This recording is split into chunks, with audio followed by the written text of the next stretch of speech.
Я читаю все ваши комментарии. Говорю, на скорую руку блюдо готовится. И в этом блюде используется бульон. И мне пишут, ну как же это на скорую руку? Бульон-то 2 часа надо варить. Нет, не 2. 3 или 4 часа надо варить бульон. В тот день, когда вы принесли с рынка мясо и разделали его.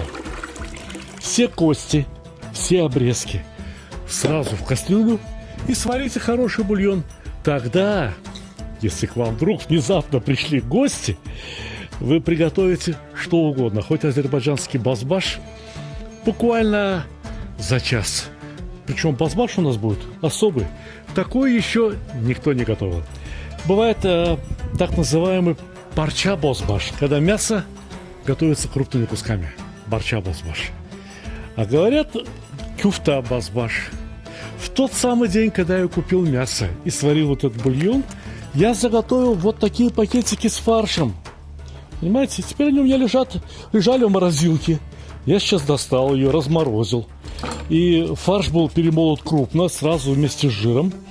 И все, что мне сейчас остается сделать с этим фаршем, перекрутить его заново через более мелкую решетку мясорубки, но уже вместе с луком и вместе с горохом. Для чего, почему, я вам сейчас все объясню. Горох нут, как следует замоченный со вчерашнего вечера. Это совсем не трудно. Перед сном просто залил горох водой. Можно, конечно, в фарш добавить рис. Так очень многие поступают. Но вы попробуйте однажды приготовить фарш с горохом.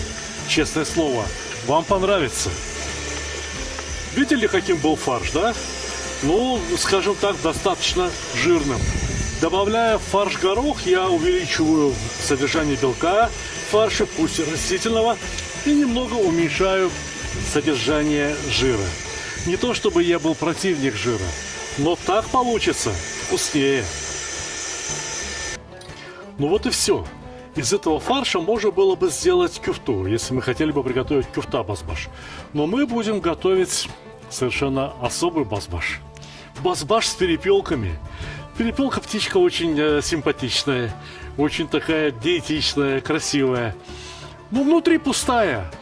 А вот если в нее добавить этот фарш, там будет что поесть. Ну а чтобы что поесть в базбаше, давайте опустим сюда весь оставшийся горох. Горох излюбленный ингредиент. Что базбаша, что азербайджанского супа, который называется пити. Многие говорят, что это практически одно и то же. Способы приготовления немного разные. Про пити я вам расскажу потом. А сейчас хочу сказать, что вот сюда, в этот бульон, в отличный бульон, конечно же, надо добавить лук. Где вы видели, что азербайджанский, что узбекский суп, чтобы он был без лука? А? Мы без лука ничего не едим. Можно помельче нарезать. Так он выпустит побольше сока и сделает базбаш восхитительно сладковатым, ароматным. Да, лука порядком, но и базбаша у нас порядком. Там 3,5 литра отменного бульона.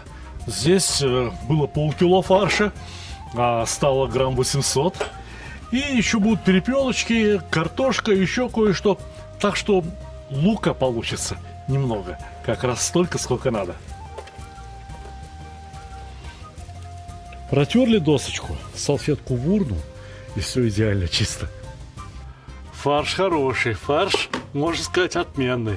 Но пока что не очень вкусный, потому что он не приправлен. В нем нет ни соли, ни перца, вообще никаких специй пока что нет. Поэтому, ну, здесь было 600 грамм чистого мяса. И добавили кое-что еще. Значит, вот так. И немного черного перца. А еще, знаете, такая любимая кавказская приправа чабрец. И фарш, и в бульон, куда хотите, можно добавить чабрец. Сначала его надо растереть вот так между ладонями. Он же сухой, он хорошо растирается. Посмотрите. И вот теперь просеиваем, так чтобы крупные палки, какие-то крупные листья остались здесь. А аромат, только тонкий аромат чабреца оказался бы внутри фарша. Вымешиваем фарш, чтобы он стал липким. В принципе, из такого фарша можно вообще вот целую кюфту слепить и варить, и она не развалится. Вот останется вот таким, как это назвать? Вот такой тефтелиной огромной. Вот что такое кюфта. Но мы этот фарш используем для того, чтобы начинить им перепелочек. Я сейчас посолю бульон. Пусть закипит нормально, я посолю бульон. Но перепелочки, вот столько соли, видите сколько? Намазываем внутри перепелки.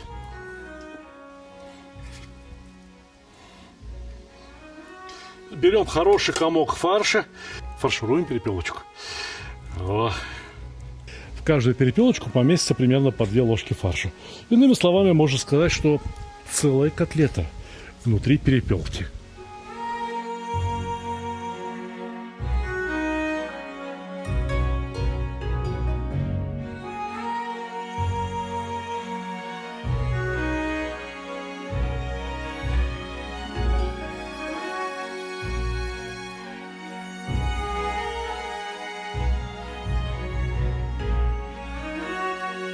Сколько надо варить горох вместе с луком, знаете?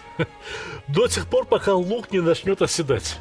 Для того, чтобы бульон был прозрачнее, нельзя давать ему кипеть слишком сильно. А для того, чтобы бульон стал красивым, у нас есть шафран. Буквально 0,2 грамма вот на этот казан, вот на это количество бульона, этого более чем достаточно.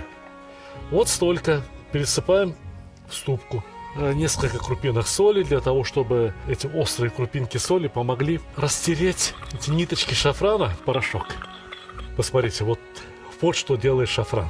2 раза половником повернули, босбаш превращается в царское блюдо. Невероятно красивый, невероятно аппетитный цвет. Пора опускать перепелок, потому что перепелки, начиненные фаршем, будут готовиться как минимум 45 минут. У меня осталось еще немного фарша, ну и ничего страшного. Мы его сейчас, этот фарш тоже сюда опустим уже в виде кюфты. Но вдруг кто-то не хочет перепелку. Значит, здесь было 3,5 литра бульона. 10 порций потрясающего супа. Перепелок 9. Ладно, 9 порций потрясающего супа. Вот это называется аль-бухара. Ну, вяленая алча. Что-то среднее между довольно кислой сливой и между курагой. Ни то и ни другое. Спросите на рынке. Наверняка вам попадется. Не попадется, ну, значит, положите обычную алучу. Уж сушеную алучу найдете. По 2 штуки на каждую порцию. Значит, нам надо таких 18 пар. Ничего, да? Ничего, что не кипит. Температура около 100 градусов. Все будет в порядке. Еще одна пара для меня, а это вот на потом. Она такая влажная, поэтому ее надо хранить в холодильнике. Без упаковки она, подсыхая, темнеет. И вот сейчас-то она прекрасная, она очень красивая. А потом будет не такая. Картошечку разложить и подождать. Вот и все. И скорее всего придется все это досолить. Досолить изрядно. Потому что, да, 9 перепелок, вот было тут 1,5-2 килограмма картошечки. Все это требует соли. Крышка. Прикрою не до конца. Там может слишком сильно кипеть, и бульон станет мутным, и все разварится не так, получится не так, как надо. Но мы же еще планировали с вами сделать парочку тефтелей. Значит, руки намочить. Фарш отлично выглядит. Вот нормальный размер такой азербайджанской кюфты.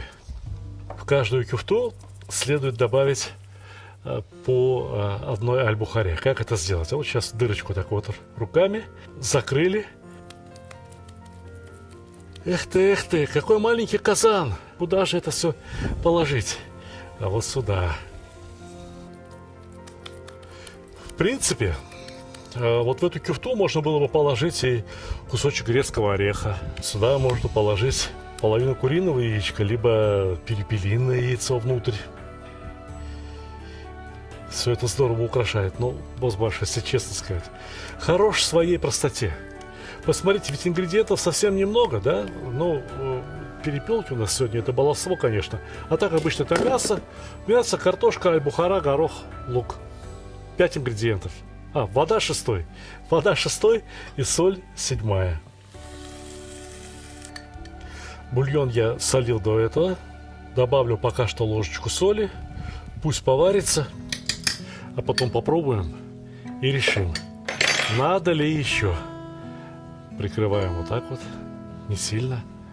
Пусть постоит. Минут 45. Не меньше. А куда торопиться?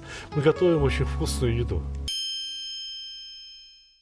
Дорогие друзья, во-первых, мои книги всегда можно купить на сайте stalih.ru. Мы их отлично упаковываем, доставляем. И при желании покупателям я могу поставить какой-то личный автограф. Но еще мои книги можно купить на сайте megamarket.ru. Я внизу дам ссылку обязательно. Почему удобно покупать на сайте Мегамаркет? Во-первых, там сейчас проходит колоссальная акция. 31% кэшбэка.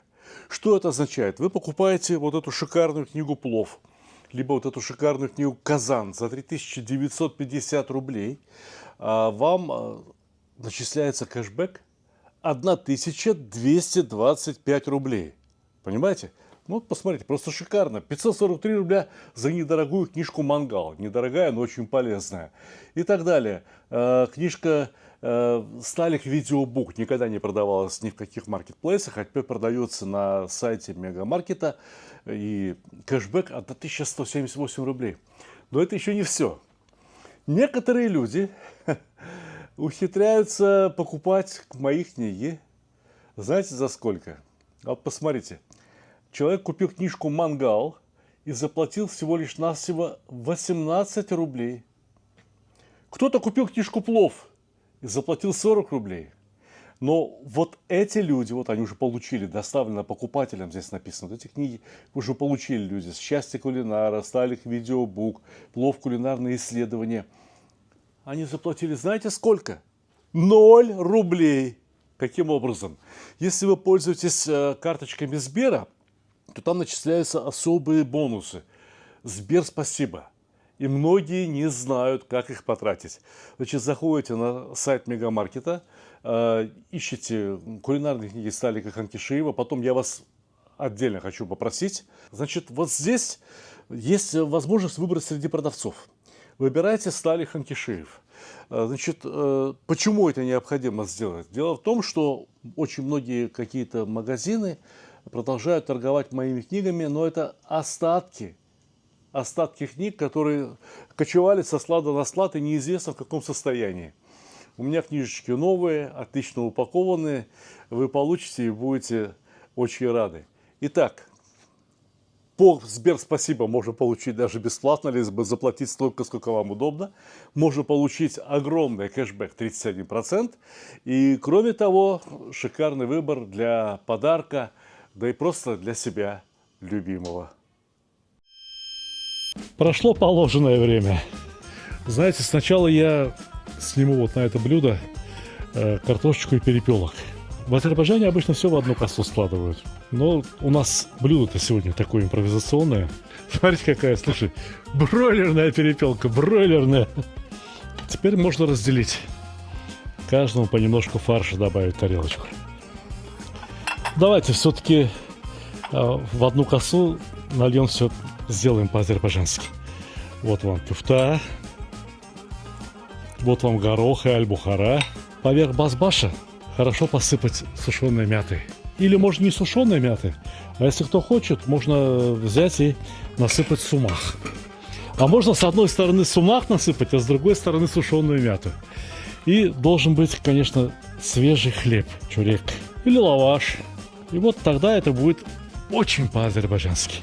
Ну, конечно, я знаю, как готовится обычный базбаш. Сотни раз ел его в исполнении, может быть, даже самого лучшего азербайджанского повара Шах Гусейна Керимова, которого, к сожалению, уже давно нет с нами. Он мне преподнес уроки приготовления базбаша. Но я думаю, что если бы я показал ему вот этот базбаш с перепелками, Шах Гусейн Муалим остался бы доволен и сказал: ну давай, иди выноси, иди гостям отдавай. А я бы вышел так к гостям, вот это вот поднял бы и сказал бы: приятного вам аппетита, дорогие друзья.